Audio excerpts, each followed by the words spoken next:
Oke, tes-tes. Kita mulai ya, teman-teman ya. Maaf tadi agak sedikit. Saya izin sebentar. Oke, selamat pagi. Assalamualaikum warahmatullahi wabarakatuh. Waalaikumsalam warahmatullahi wabarakatuh. Waalaikumsalam warahmatullahi wabarakatuh, Pak. Siap, silahkan kembali ke tempat masing-masing. Kita mulai perkuliahan pada pagi hari ini. Oke, untuk memulai sesi selanjutnya, kita mulai dengan doa dulu ya. Semoga diberi kelancaran. Berdoa menurut agama dan kepercayaan masing-masing dipersilakan.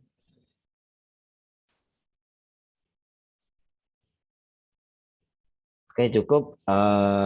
Langsung kita mulai saja. Jadi yang kalau tadi multimedia, sekarang teori grafika. Oke, saya langsung buka slide-nya.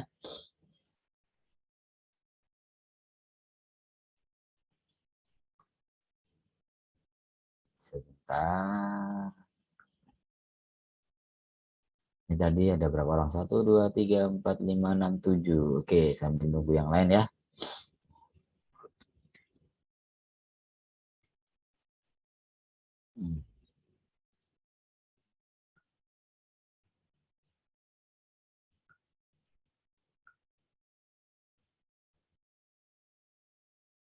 Oke, sudah muncul ya teman-teman ya.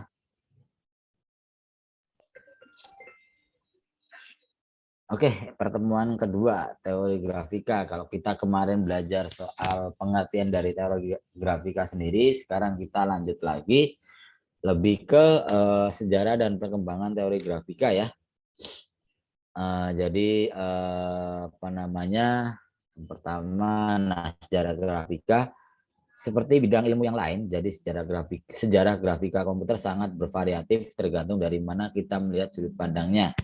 Namun beberapa nama menjadi pionir dalam pengembangan grafika komputer itu sendiri. Yang pertama itu ada William Vetter. Nah, dia mempopulerkan istilah computer graphics pada tahun 1960. Nah, istilah ini digunakan untuk menjelaskan metode perancangan pesawat baru yang dikembangkan di tempat ia bekerja, yaitu Boeing. Nah, dia waktu itu mengembangkan satu teknologi, dia memproduksi plotter atau menggambarkan rancangan kokpit. Kokpit itu seperti apa ya? Kokpit itu tempat duduk di pesawat gitu ya. Menggunakan model 3D tubuh manusia. Jadi waktu itu dia mengembangkan teknologi kokpit di pesawat yang memanfaatkan teknologi 3D waktu itu ya. Jadi dia menggambar dengan bentuk anatomi manusia dari mulai atas kepala sampai ke bawah kaki, dan dia juga memproduksi gimana tempat yang bagus untuk kokpit itu diposisikan, mulai dari misalkan di gambar atas dia juga menunjukkan kalau misalkan mau apa ya, mau ada controlling di atas juga dia harus pas posisi tubuhnya. Nah, terus juga di samping kirinya juga mau diberi apa aja sampai ke tempat duduk kokpit itu sendiri, seberapa bagus seberapa baik, seperti itu. Itu dari William Vetter. Nah, seperti itu ya. Jadi waktu itu 3D udah mulai dikembangkan ya oleh orang tersebut, sampai mungkin sekarang hampir semua memang menggunakan apa namanya, teknologi 3D untuk memvisualkan atau mungkin mempraktekkan dulu sebelum itu benar-benar digunakan oleh manusia, seperti itu. Sampai misalkan dari segi transportasi juga kan, transportasi pesawat, terus transportasi darat, misalkan mobil, tempat duduk mobil, jarak apa namanya, tempat duduk satu dan yang satunya, terus sampai ke apa namanya, tempat kemudi buat mobilnya, dia juga kan apa namanya, menggunakan teknologi itu, seperti itu. Oke. Nah, yang kedua ada Ivan Sutherland. seorang mahasiswa MIT pada tahun 1961 menciptakan program komputer yang disebut Sketchpad. Nah, ada yang tahu Sketchpad? Nah, di samping sini Sketchpad itu adalah sebuah papan yang digunakan untuk menggambar bangun sederhana pada layar komputer menggunakan namanya light pen. Kalau saat ini mungkin teman-teman udah teknologinya udah canggih ya. Ada namanya tablet. Nah, tablet juga bisa digunakan untuk menggambar dengan metode yang simpel, cuman blok papan kecil, terus ada pen like-nya, like pen-nya tinggal menggambar. Kalau dulu harus gitu ya untuk menciptakan gambar yang masuk dalam layar komputer seperti itu. Kalau sekarang kan udah ada banyak tuh tablet tuh, ada iPad, ada tablet yang lain misalkan, terus ada juga Wacom, terus ada juga banyak pokoknya ya. Ada yang sekarang misalkan kalau nggak mau yang digital banget, ada namanya Wacom Pen Tablet, itu drawing pad, itu juga ya bentuknya papan, cuman bukan langsung gambar di kaca tapi lewat ada tablet seperti itu. Kalau iPad atau mungkin tablet yang lainnya tinggal gambar di layarnya tuh langsung keluar muncul gambar-gambarnya ya kan. Nah, dulu diciptakan dengan seperti itu juga masuk dengan teknologi grafika komputer itu sendiri. Jadi memanfaatkan teknologi grafika seperti itu ya. Jadi semuanya ada sejarahnya sampai sekarang. Oh, udah ada tablet terus dan lain-lain seperti itu. Nah, terus nama ketiga yang populer ada namanya Steve Russell. Nah, Steve Russell mungkin pernah dengar ya. Di tahun yang sama menciptakan video game pertama yang disebut Space War. Kalau misalkan dulu ada teman-teman pas mungkin pernah ngerasain HP dulu ada Nokia 3310 atau mungkin pernah ngerasain game konsol waktu itu ada namanya Space War. Itu dia adalah video game pertama yang menggunakan grafika komputer sendiri. Nah, yang program ini dijalankan pada mesin DEC PDP 1 dan sekaligus menjadi program uji bagi setiap komputer DEC yang dipasarkan. Nah, jadi dulu komputer buat main game, apalagi cuman satu game namanya Space War itu cuman segini besarnya ya. Sekarang ada cuman tinggal lewat HP udah bisa gitu ya. Cuman ya dulu memang kalau teman-teman tahu itu ada Gamebot, tahu nggak Gamebot ya? Gamebot tahu nggak ya? Nah, itu ada game namanya Space War, jadi pesawatnya gerak-gerak ke kanan kiri terus nembak-nembak. Nah, seperti itu Space War itu. Seperti itu. Ya. Terus setelah itu ada namanya Zack. Zajac.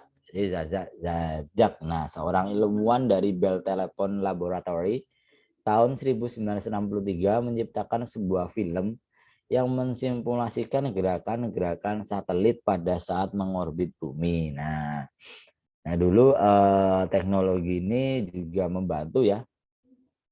Waktu itu dia mensimulasikan adanya satelit, terus sampai dia gerak memutari bumi ya. Jadi di sini buminya, di sini ada satelitnya, dia bergerak memutari bumi atau mungkin buminya yang berputar, entah gimana ya. Itu ada ilmu ilmu sains gitu ya. Cuman memang dia memanfaatkan grafika komputer waktu itu. Jadi animasinya dilakukan menggunakan komputer mainframe IBM waktu itu 7090. Pada waktu yang sama, beberapa ilmuwan lalu menciptakan film untuk mensimulasikan hukum Newton, gerakan fluida cairan, dan getaran. Jadi hukum Newton itu kayak jatuh gitu ya. Seperti itu. Jadi dulu teknologi diciptakan untuk membantu. Ya ini contohnya yang tadi membuat simulasi, terus juga dia untuk menggerakkan satelit seperti itu. Sampai juga pada game juga, pada pen gitu ya. Nah, ini beberapa contoh teknologi grafika komputer ya waktu itu ya. Jadi ada di Whirlwind Computer MIT tahun 1950, dia membuat satu output via printer yang bisa dia cetak waktu itu ya, bisa dia cetak segede ini mesinnya kalau nggak salah, ini buat printer satu aja kayak mesin fotokopi tapi lebih besar lagi ya, untuk menciptakan output berbentuk tulisan atau gambar atau ngeprint. Nah, sekarang kan cuman ngeprint, bahkan ada printer sekecil HP udah bisa mengeluarkan gambar ya. Yang dulu sebesar ini ya kan, buat menciptakan satu print misalkan seperti itu. Nah, terus ini ada sketchpad tadi. Jadi sketchpad yang diciptakan oleh siapa itu namanya, Ivan Sutherland. Dia menggunakan grafik sistem. Nah, jadi dia menggunakan monitor, terus ada light pen-nya, terus dia juga bisa ada keypad, keypad-nya dulu sebesar ini. Sekarang kita udah bisa bawa iPad itu kemana-mana. Terus mungkin ada juga Samsung yang bisa gambar, itu ada ya kayaknya ya. Itu cuma sekedar gadget, itu juga bisa seperti itu. Nah, di sini juga ada First CAD sistem. Jadi ini yang digunakan IBM waktu itu. Dia digunakan untuk menggambar juga. Jadi kebutuhan grafika komputer juga dulu waktu itu ya. Jadi dia menggambar sebuah mobil mungkin ya. Itu tahun 1959. Hingga saat ini udah banyak teknologi sketchpad yang bermunculan seperti itu. Nah, grafika komputer sendiri. Nah, perkembangan grafika komputer bukan ilmu yang memang berdiri sendiri. Pada dasarnya banyak ilmu yang menyokong sekaligus menjadi dasar grafika komputer. Misalnya ilmu matematika tadi, terus geometri, analisis dan metode numerik, dan ilmu komputasi. Jadi memang grafika bukan sekedar cuman ilmu komputer juga ya, tapi juga memang ada selain itu. Karena memang itu digunakan untuk kebutuhan, misalkan kalau teman-teman membuat sebuah gambar bangunan itu juga pasti menggunakan matematika di situ. Ada, oh ini kali ini berapa, misalkan ruangannya seperti itu. Nah, jika dikaitkan dengan konsep sistem, ada dua ilmu yang erat kaitannya dengan grafika komputer itu sendiri, yaitu yang pertama pengolahan citra dan visi komputer. Kayaknya kemarin udah ada, mungkin semester ini ya, ada namanya mata kuliah pengolahan citra ya. Ada nggak kira-kira? Kalau nggak salah. Atau mungkin semester kemarin atau Pak? Ada, Pak. Semester ini ya, Pak. pengolahan citra ya. Nah, itu juga termasuk dari grafika komputer sendiri gitu ya. Terus, nah ini ruang lingkup dari grafika itu sendiri. Jadi dia pasti ada input dan outputnya. Yang pertama, misalkan kita inputnya sebuah gambar, citranya adalah dia pengolahan citra gitu ya. Terus deskripsinya adalah visi komputer seperti itu. Terus yang kedua ada gambar, ada citra ya. Ada gambar, ada citra. Terus yang pertama, deskripsi dari grafika komputer itu sendiri ada komputer AI. AI itu namanya itu apa sih, lupa aku. Intelijen apa gitu, lupa aku namanya. Artificial Intelligence namanya. Nah, Artificial Intelligence itu digunakan juga untuk grafika komputer juga seperti itu. Jadi ruang lingkupnya dia pasti ada input, ada outputnya. Jadi misalkan kalau kita menggambar di sebuah komputer, misalkan nanti bisa di outputnya bisa dibentuk cetak seperti itu. Atau mungkin misalkan kita juga membuat sebuah 3D kayak tadi, dia juga bisa diterapkan untuk di artificial intelligence. Jadi teknologi tidak nyata tapi pintar, AI, artificial intelligence namanya, seperti itu. Biasanya digunakan untuk kebutuhan augmented reality, virtual reality, seperti itu. Gitu ya. Nah, terus tadi yang tak bilang ada masih di ruang lingkup grafika sendiri. Nah, terus ada juga bagian dari grafika komputer yang memang perlu kita ketahui. Yang pertama ada geometri. Geometri itu yang saya bilang mempelajari cara menggambarkan permukaan dari sebuah bidang. Jadi misalkan di sini ada gambar sebuah ini ya, sebuah 3D, jadi 3D dari badak apa ya ini ya. Nah itu juga ada geometrinya seperti itu. Jadi ada ada garis-garis yang akhirnya dirender jadi bentuk yang beneran seperti ini, kayak gitu ya. Terus yang kedua ada animasi, jadi memang mempelajari cara menggambarkan dan memanipulasi gerakan. Jadi misalkan kalau kita udah buat animasi, mungkin alangkah lebih bagusnya kita gerakkan, tapi sesuai dengan gerakan manusia. Jadi seperti nyata gitu ya, ya nggak sih? Terus misalkan kalau kedip noleh ke kanan itu juga harusnya noleh pelan-pelan, nggak langsung maklek gitu kan, nggak. Terus misalkan gerakan tangan juga dia kan dari bawah ke atas gitu ya kan, harus benar-benar nyata seperti itu. Misalkan ini lagi buat Iron Man ya kan, buat Iron Man misalkan dia gerakan tangan, gerakan kepala, gerakan badan, kaki gitu ya, itu juga harus secara nyata atau mungkin nggak patah-patah ya gitu loh, seperti itu. Terus yang ketiga ada rendering. Jadi kalau rendering sendiri biasanya mempelajari algoritma untuk menampilkan efek cahaya. Jadi misalkan kalau sebelumnya mungkin kalau coba saya contohkan ya sebelum rendering dan sesudah rendering. Jadi rendering 3D.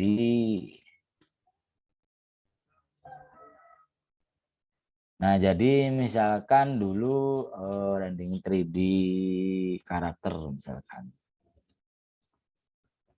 Nah, jadi sebelum di rendering dia biasanya modelnya seperti ini. Jadi masih kadang cuma hitam putih, kadang warna biru gitu ya kan. Terus setelah di rendering dia kasih pencahayaan, kasih kasih warna, tekstur dan lain-lain sampai akhirnya bentuknya seperti ini. Itu jadi itu juga termasuk teori grafika juga, gitu ya. Nah, misalkan jadi ada prosesnya selama grafika itu sendiri. Jadi mulai dari gambar yang seperti ini menjadi gambar real seperti ini ya. Sampai cahayanya juga kelihatan, warnanya juga real sampai nyata. Itu tetap animasi. Ada juga seperti misalkan 3D seperti ini dia juga nyata gitu ya kan. Nah, dia juga ada anatomi manusianya sebelum dibuat seperti ini. Jadi biasanya dia menggunakan kalau aplikasinya menggunakan Toon Boom, itu sebuah aplikasi juga. Terus atau 3D Maya, banyak animasi 3D yang seperti itu ya. Jadi membuat sebuah project 3D gitu ya. Itu juga termasuk teknologi dari teori grafika itu sendiri. Nah, terus poin yang terakhir adalah citra atau imaging. Jadi mempelajari cara pengambilan dan penyuntingan gambar. Jadi kalau rendering tadi kan proses dari masih belum ada apa-apa hingga jadi ada cahayanya, ada warnanya dan lain-lain. Nah, kalau citra itu dia kelihatan dari kanan, kiri, depan, atas, terus samping kanan mungkin itu seperti itu. Jadi dia harus kelihatan dari beberapa sisi aspek itu dia masih kelihatan bagus seperti itu. Nggak mungkin kan misalkan 3D cuman kita bisa ngelihat dari depan, ternyata dari belakang kosongan, kan nggak mungkin seperti itu. Tetap dari semua posisi tetap ada gitu ya. Jadi aspek dari citranya itu kelihatan seperti itu. Bentar.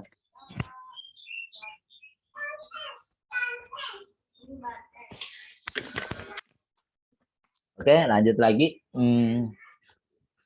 Nah, setidaknya ada 7 area di mana aplikasi grafika komputer dapat dimanfaatkan. Nah, misalkan kalau yang tadi banyak sebenarnya, dari yang pertama ada user interface.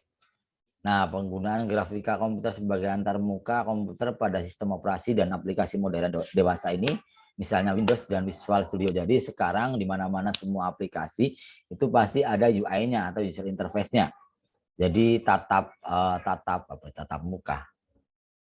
Ya, tatap mukanya. Jadi ada user buat tatap muka. Jadi misalkan kalau aplikasi sendiri dari aplikasi komputer atau mungkin aplikasi berbasis gadget itu juga pasti ada user interface-nya gitu ya. Terus yang kedua ada membuat presentasi, digunakan untuk membuat diagram-diagram, misalkan untuk PowerPoint gitu ya. Office automation penggunaan grafis pada aplikasi otomasi perkantoran seperti Office. Itu tadi sudah menjadi tren aplikasi modern dengan konsep point and click. Point and click itu tinggal kita ngeklik di poinnya udah selesai seperti itu ya. Jadi misalkan kalau presentasi mungkin bisa menggunakan grafik atau mungkin menggunakan apa nama semacam apa ya,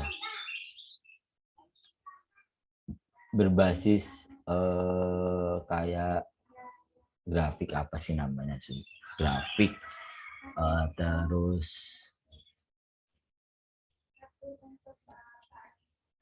apa namanya semacam aku lupa. Misalkan kalau di sini sendiri ada namanya, sebentar coba saya lihat ya.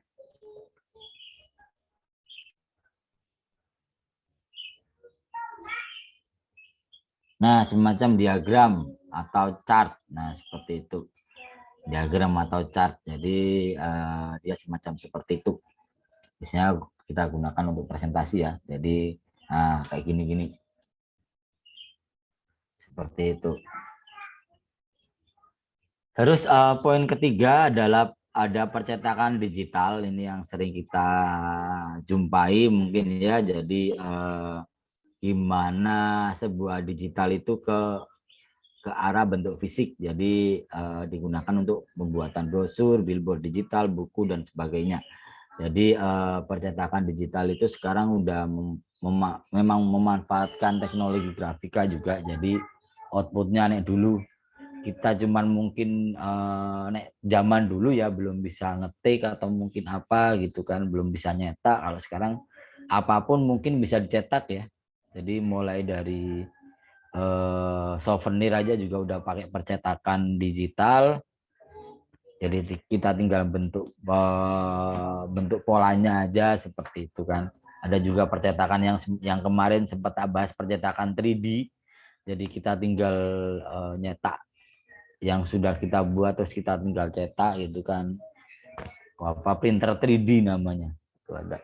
Mana kayaknya sempat tak tunjukin ya printer 3D. Nah, semacam seperti ini. Jadi kita bisa membuat bentuk apa yang sudah kita buat, tinggal nanti mungkin pewarnaannya atau seperti apa kayak gitu ya. Printer 3D ini lumayan mahal biasanya.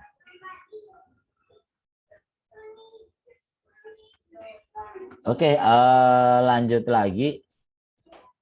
Yang keempat, nah ini ada CAD atau CAM, Computer Aided Design atau Computer Aided Manufacturing. Nah, aplikasi pada bidang teknik, misalnya untuk pembuatan rancang bangunan rumah, kendaraan, dan alat-alat suku cadang.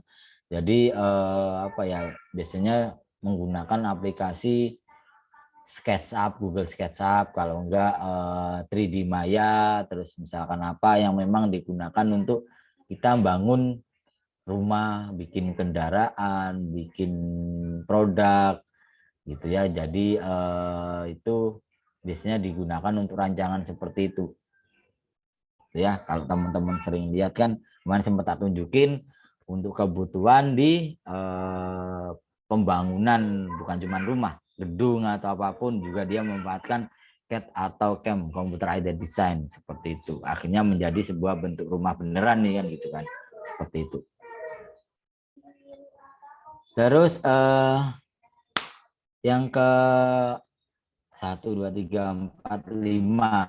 Yang kelima ada seni dan komersil. Nah, aplikasi grafika komputer pada bidang seni dan komersil, misalkan lukisan digital, promosi barang-barang yang dijual secara online yang dilengkapi dengan gambar. Nah, apalagi sekarang ada namanya teknologi NFT, ya, yang pernah hits itu ya, yang ada siapa, si Gozali itu ya, itu yang lagi benar-benar ngetrend.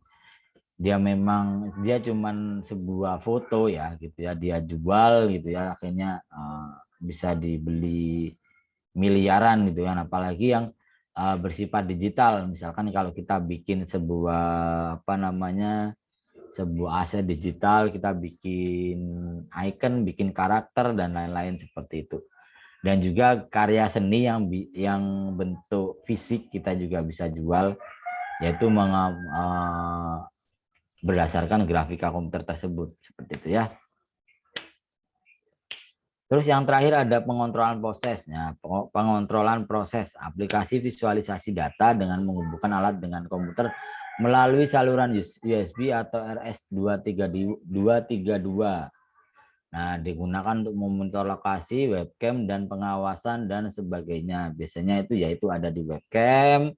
Terus kalau enggak apa ya, biasanya kamera, ya webcam, terus kamera CCTV gitu ya. Terus juga bisa dari proses scanner juga ya. Dari proses scanner juga banyak, misalkan scanner yang sekarang scanner wajah pun juga udah bisa gitu ya.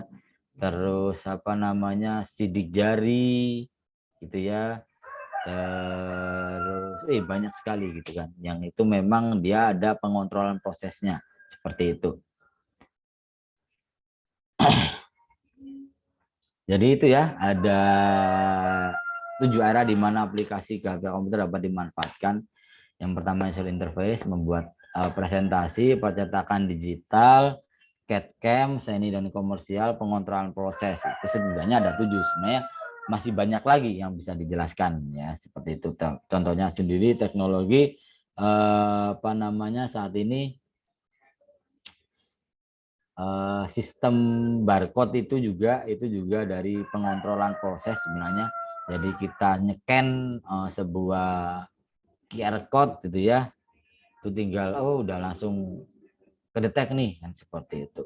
Dia punya kodenya sendiri untuk dari segi grafika. Jadi misalkan kalau kita pakai yang sering kita pakai saat ini apa ya, aplikasi Peduli Lindungi ya, buat scan barcode gitu ya, seperti itu. Oke, ada yang mau ditanyakan sampai sini? Nah, itu aja. Jadi sedikit tentang teori grafika. Jadi sejarah dan perkembangan ruang lingkup di teori grafika itu sendiri. Dari mulai pertama kali di mana, sebenarnya banyak. Jadi kalau sejarahnya itu dimulai dari era tahun 50-an. Jadi udah mulai ada gitu ya. Kemarin kan sempat saya bahas juga kan waktu kemarin pertemuan pertama, seperti itu. Itu ya, teman-teman. Ada yang mau ditanyakan? Nanti kita lebih detailnya lagi di materi selanjutnya. Jadi ada juga udah diterapkan pada apa saja sebenarnya, seperti itu. Nah, tadi kan mungkin baru sekilas toh saya menjelaskan, tapi nanti ada lebih detailnya lagi. Ya. Jadi kalau kemarin saya sudah sempat nanya juga sama Pak Akbar gitu kan, perbedaan teori grafika dan grafika komputer yang kemarin kayaknya mungkin lebih ke apa ya, lebih ke ini benar-benar bermain teori ya. Kemarin kan juga ada praktikumnya kalau nggak salah ya. teori grafikanya ya, grafika komputernya. Kalau kita full dengan teori seperti itu. Nanti teori augmented reality, virtual reality, sampai ke pemrosesan dari grafika itu sendiri. Seperti itu ya.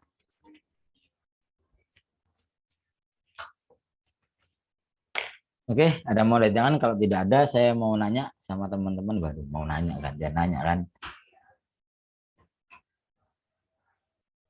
Tes. Iya, Pak. Oke, siap. Ada yang enak sebentar.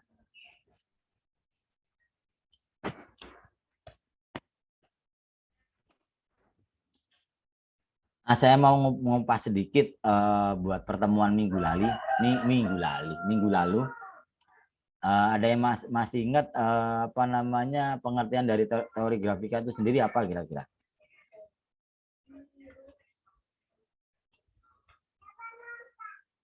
Ada yang masih ingat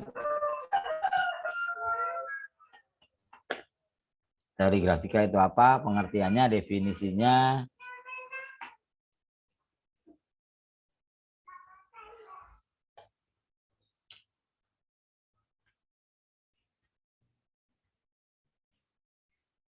Ini dapat nilai lamban loh ini. Aduh.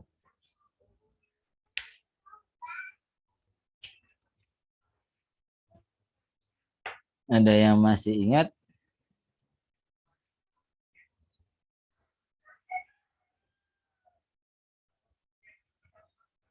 Apa pengertian teori grafika?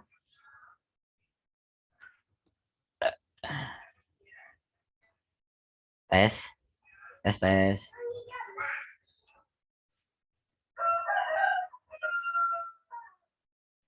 Masa udah pada lupa? Ini baru 2 minggu yang lalu kalau nggak salah ya.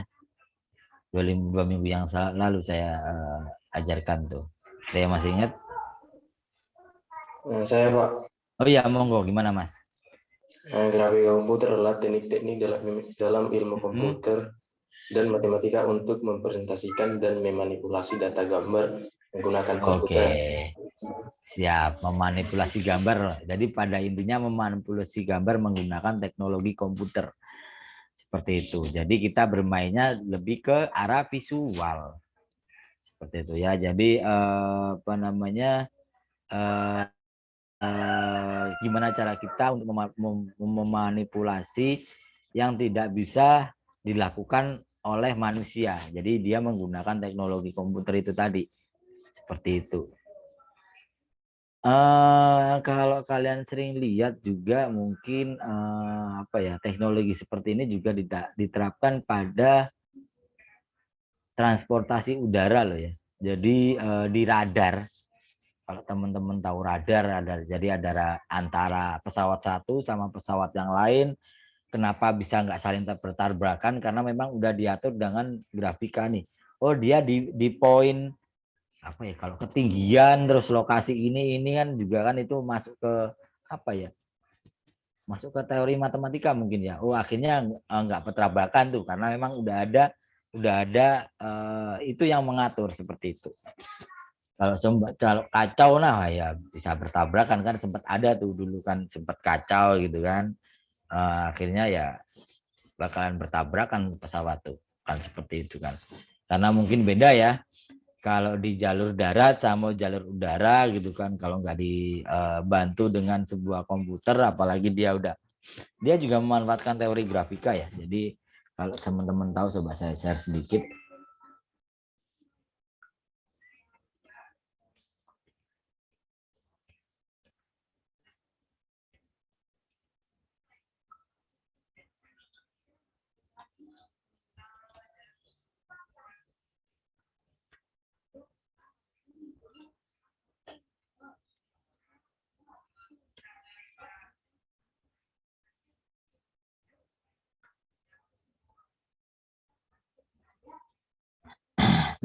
Saya share sedikit.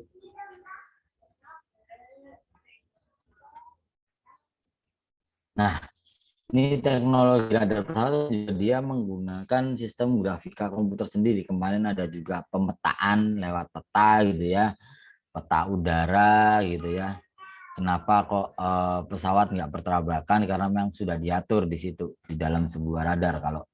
Nah biasanya kalau kalian kalian pernah buka aplikasi namanya flight radar itu kan, padahal sebanyak ini pesawat yang terbang di dunia, kenapa kok nggak bisa bertabrakan? Karena memang sudah diatur dengan teknologi itu juga, grafika komputer juga gitu ya. Coba nih kita cuman mengawang-awang ya cuman ya banyak udah apa namanya bertabrakan. Nah ini ada namanya aplikasinya flight radar. Flight radar itu kita bisa ngelihat pesawat itu sampai mana, di mana dan sampai mana seperti itu.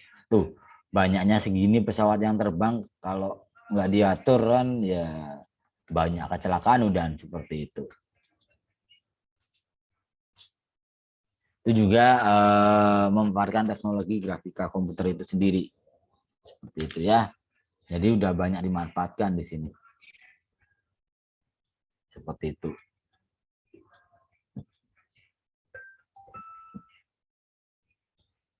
Oke. Ada yang ditanyakan? Ini ada 1, 2, 3, 4, 5, 6, 7. Tadi itu ada lebih dari 7 harusnya. Oh, berkurang udah nih. Bapak mau nanya dong. Ya gimana Mas? Kalau kamuflase di pesawat itu termasuk grafika juga Pak? Apa visual? Kamuflase itu maksudnya gimana nih? Nggak terlihat Pak, jadi bentuknya nyamar. Nyamar, sebentar. Kayak pesawat ini, pesawat apa namanya? Pesawat hantu. Pesawat ghost. Iya Pak. Itu gimana Pak teknologinya Pak? Kayaknya kalau itu dia lebih memantulkan cahaya mungkin ya, maksudnya dia menyamarkan warna pesawat akhirnya nggak kelihatan. Ya aku pernah dengar itu. Jadi cuman aku nggak tahu itu dia mungkin bisa memanfaatkan teknologi itu ya. Jadi cuman tinggal pesawat alien. Waduh, ini malah ngaco, ini pesawat alien ya kan. Apa ya, ghost pesawat, kita browsing.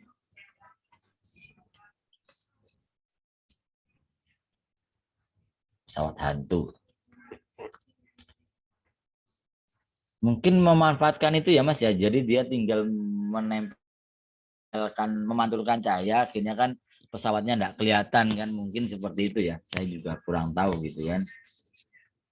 Itu udah teknologi kedirgantaraan tuh. Pesawat hantu namanya. Waduh. Ini kita lagi perang nih, wah. Ngomongin perang malah. Seperti itu. Tapi ya mungkin itu juga bisa jadi memanfaatkan teknologi grafika komputer sih Mas.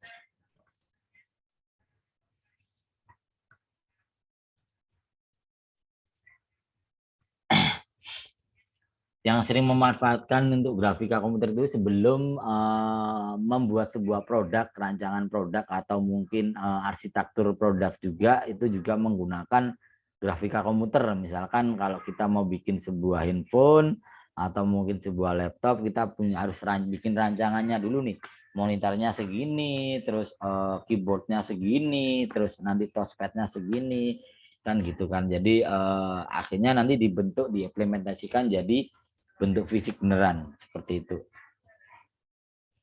Yang sering dipakai itu sih untuk teknologi pembuatan produk dan lain-lain seperti itu. Tapi pertanyaannya juga aneh Mas. Gus, tapi aku belum pernah lihat Gus pesawat itu, adanya di film-film sih Mas, kalau nggak salah ya. Oke, ada lagi pertanyaan?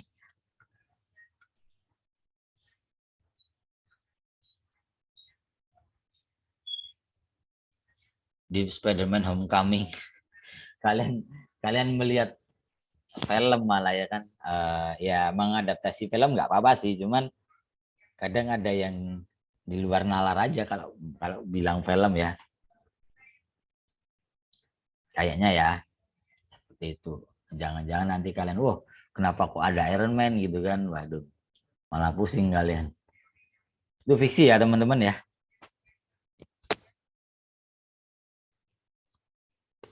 Di sini udah ada yang pernah nyoba ini belum? Aplikasi pengolah 3D belum? Seperti Google SketchUp atau 3D Maya atau Toon Boom. Belum Pak, berat soalnya. Iya, memang berat.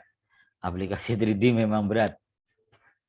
Karena tapi untuk membuat sebenarnya nggak terlalu berat, Mas. Cuman paling yang butuh berat itu ngerender.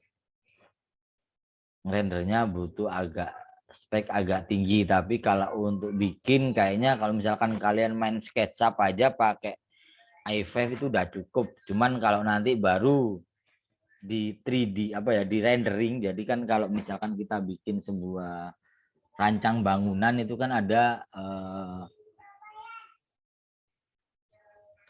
SketchUp, Google SketchUp, mungkin ada yang pernah dengar ya. Nah, jadi sebentar saya tunjukin. Kalau Blender Pak, yang buat 3D juga. Nah, itu juga termasuk. Tapi kalau Blender itu lebih ke ini ya. Kayaknya cuman bikin aset kalau nggak salah ya.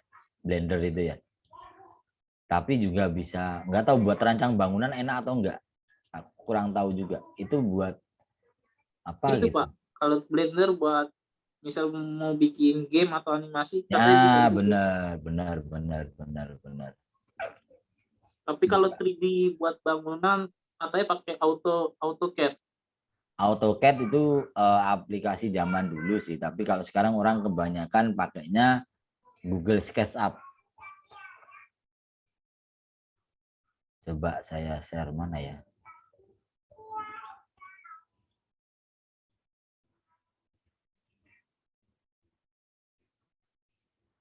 Nah, jadi ini SketchUp kalau cuman bikin kayak gini tuh nggak perlu bobot yang besar, tapi kalau udah ngerendernya itu yang agak besar gitu ya.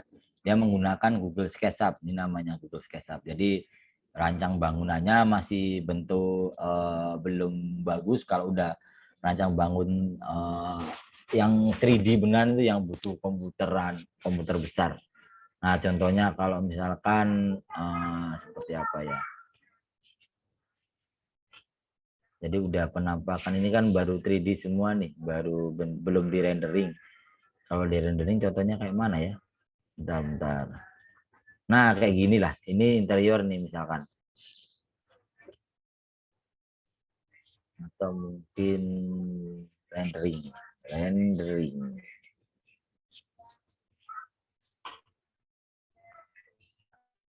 Ini masih belum sih. Nah, kayak gini. Ini yang butuh komputer yang besar. Ini sebenarnya dari bentuk kayak gini nih.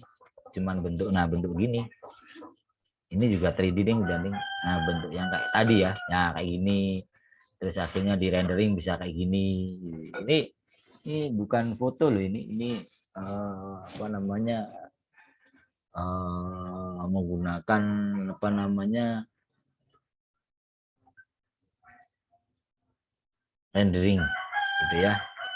Nah, ini namanya Google SketchUp. Kalau dulu orang pakainya AutoCAD. Tapi sekarang karena udah nyaman pakainya Google SketchUp. Ini aplikasi gratis kok. Ini aplikasinya. Nah, ini buat ini ada juga Blender. Kalau Blender memang buat karakter biasanya. Blender kok Blender ini. Ah, Blender ini kayak gini, bikin karakter sih. Bikin aset juga, aset 3D. Terus ada juga Toon Boom Harmony namanya. Ini aplikasi berbasis 2D ya. Toon Boom itu 2D. 2D berbasis 2D tapi seperti After Effects.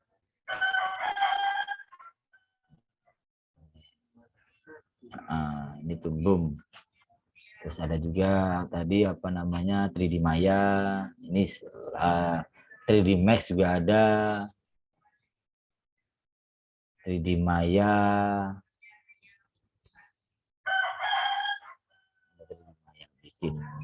bikin kayak gini nih, kan?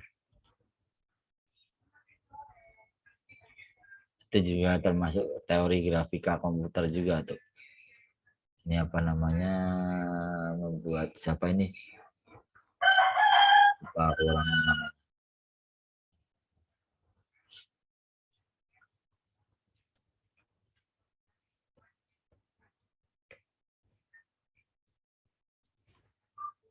Nah, bikin produk pun juga dia dari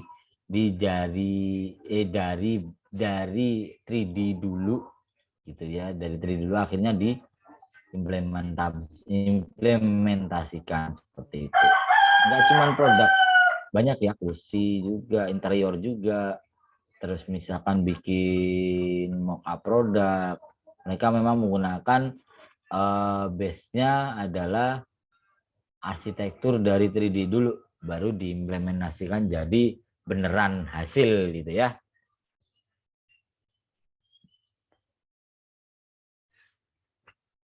Oke, seperti itu.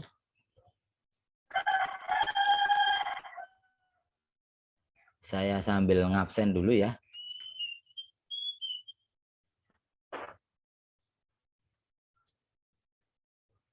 Oke, pesawat alien, pesawat Black Panther rasanya. Ada terinspirasi dari film malah kan, ngadi-ngadi kalian nih. Aditya Duta Ramadan hadir? Hadir, Pak. Dimas nggak ada ya? Dimas, Saiful Aziz nggak ada. Erlin Inkiriwang? Hadir Pak, Erlan yang Kiriwang benar. Erlan, ya Erlin kan, Erlan, sorry Mas. Ya Ini Pak. aslinya dari mana Mas? Kalau saya Sulawesi Pak. Oh Sulawesi, yang Sulawesi kemarin ya? Iya. Iya benar. Erlangga Maulana? Erlangga Maulana belum ada. Erlangga Maulana, sebentar. Glasberg Nahumaruri? Glasberg ada ya? Ada Pak, ada. Oke, Mas Glasberg ada. Mbak Kartika Widyadari Budiman tadi kayaknya ada, atau sekarang nggak ada ya? Lagi di jalan Pak. Oh mau gitu. Iya. Oh iya. Izin berarti ya. Laode Osama hadir. Laode juga ada. Tadi ada perasaan. Mas Laode Osama nggak ada ya. Muhammad Fahrul ada ya? Hadir Pak, hadir. Oke. Muhammad Reza Valevi ada ya? Mas Reza? Siap. Raiga Audrian Pratama nggak ada. Oke. Rio, Mas Rio. Rian, Hadir Pak. Siap. Hadir. Mas Wahyu Kurniawan Gultom ada ya? Ada Pak. Siap. Mbak Zulfa Malika Amana. Nggak ada ini. Kemana ini? Mbak Zulfa? Oh, nggak ada. Oke. Siap. Nanti sambil nunggu yang lain. Oke. Ada pertanyaan?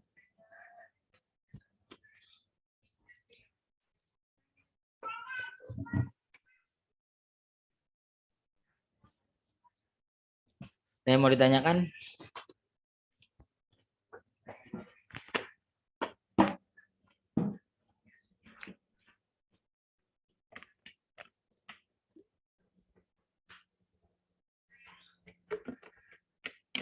Kalian habis ini ada kuliah lagi?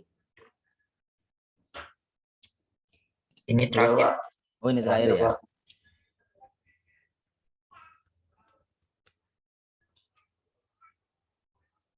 Berarti cuma ada 2 ya hari ini ya?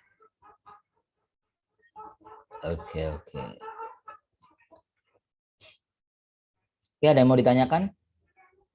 Tidak ada? Enggak ada, Pak. Oke, kalau tidak ada saya cukupkan dulu ya. Kita ketemu lagi minggu depan di jam dan waktu yang sama. Oke.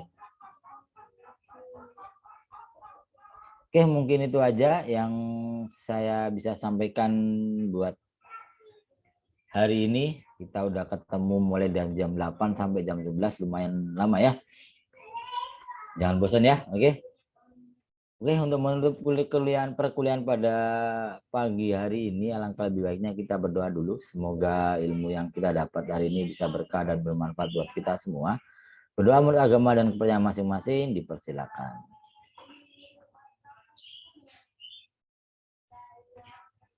Oke, cukup. Terima kasih buat teman-teman. Selamat melanjutkan aktivitas. Tetap sehat-sehat. Jaga protokol kesehatan dimanapun kalian berada. Terima kasih. Selamat pagi. Assalamualaikum warahmatullahi wabarakatuh. Waalaikumsalam warahmatullahi wabarakatuh. Terima kasih, Pak. Coba